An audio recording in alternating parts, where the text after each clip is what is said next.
ইতিমধ্যেই জেলা ভিত্তিক ট্রাইব্যুনাল গঠনের কথা বলা হয়েছে। 19 জন প্রাক্তন বিচারপতির নেতৃত্বে ট্রাইব্যুনাল হয়েছে, 19টি ট্রাইব্যুনাল হয়েছে।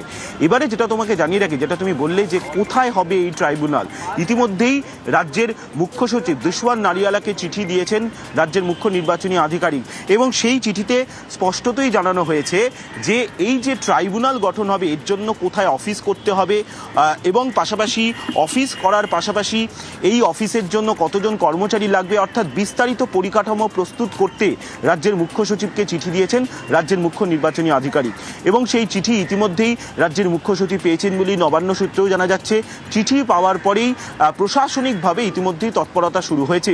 তার কারণ প্রাক্তন বিচারপতিরা থেকে এই ট্রাইব্যুনালের যে অভিযোগগুলি আসবে সেই অভিযোগগুলি তারা নিষ্পত্তি করবেন। ফলত সেই জায়গায় দাঁড়িয়ে তাদের থাকার জায়গা এবং তারা যে কাজ করবেন তার জন্য প্রয়োজনীয় কর্মচারী, আধিকারিক, এই দিকগুলিও প্রয়োজনে প্রস্তুত করা হচ্ছে। এবং ইতিমধ্যেই যেহেতু রাজ্যের মুখ্য নির্বাচনী আধিকারিক রাজ্যের মুখ্য সচিবকে চিঠি দিয়েছেন, সেই বিষয়ে প্রয়োজনীয় প্রক্রিয়া শুরু হয়েছে। কিন্তু অবশ্যই যেটা কমিশন সূত্রে জানা যাচ্ছে, যাতে সদরে এই ট্রাইব্যুনালের অফিস হয় সেই বিষয়েও প্রয়োজনীয় নির্দেশ নবান্নকে দিয়েছে রাজ্যের মুখ্য নির্বাচনী আধিকারিকের দপ্তরের তরফে।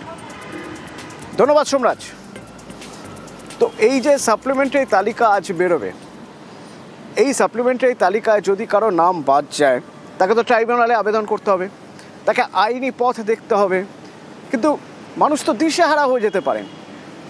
সেজন্য তাদের আইনি সাহায্য প্রয়োজন, কি করবেন না করবেন প্রয়োজন সেটা যেন তৃণমূলের নেতা কর্মীরা করেন, পাশে থাকেন, এই নির্দেশ দিচ্ছেন মমতা বন্দ্যোপাধ্যায়। বলছেন ভোটার তালিকায় যাদের নাম বাদ তাদের আইনি সাহায্য করতে হবে। শুধু তাই নয়, জ্বালানির দাম বৃদ্ধি নিয়েও বিজেপিকে আক্রমণ করেছেন মমতা।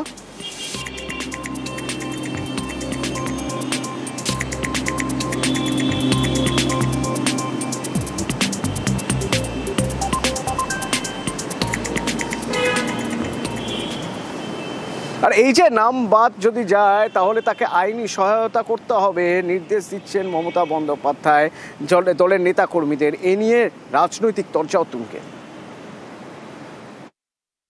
সাপ্লিমেন্টারি লিস্ট বেরোনোর পর যাদের নাম থাকবে না তাদের জন্য ব্যবস্থা নির্বাচন কমিশন অলরেডি করিয়ে রেখেছে।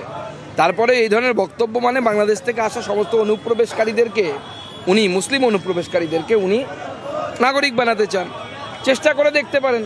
একবার ভাগ হয়ে গেছে, একবার বিভাজন হয়ে গেছে, আমরা চাই না দ্বিতীয়বার আর বিভাজন হোক ভারতবর্ষ। মানুষকে বলবো শান্তির সাথে শান্তি শৃঙ্খলা বজায় রেখে সাপ্লিমেন্টারি লিস্টে যদি নাম না থাকে তাহলে পরে যে অ্যাপিলেট অথরিটি আছে তাদের কাছে আবেদন করবে, তারা ট্রাইব্যুনালের কাছে আবেদন করবে। ট্রাইব্যুনালের কাছে আবেদন করলে উপযুক্ত তথ্য প্রমাণ থাকলে তাদের নাম উঠে যাবে ভোটার লিস্ট।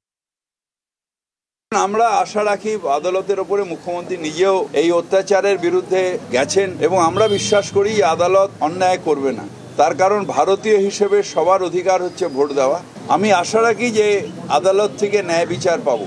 যাদের কেটে যাবে, সমগ্র বাংলায় আমাদের সংগঠন রয়েছে এবং আমরা পিটিশনের জন্য রেডি আছি। যারা কেটে যাবে তাদের পিটিশন করে, কারণ গন্ডগোল করে হই হই করে কোনো লাভ নেই। আদালত বিচার করবে এবং বিচার ব্যবস্থার উপর আমাদের আস্থা আছে।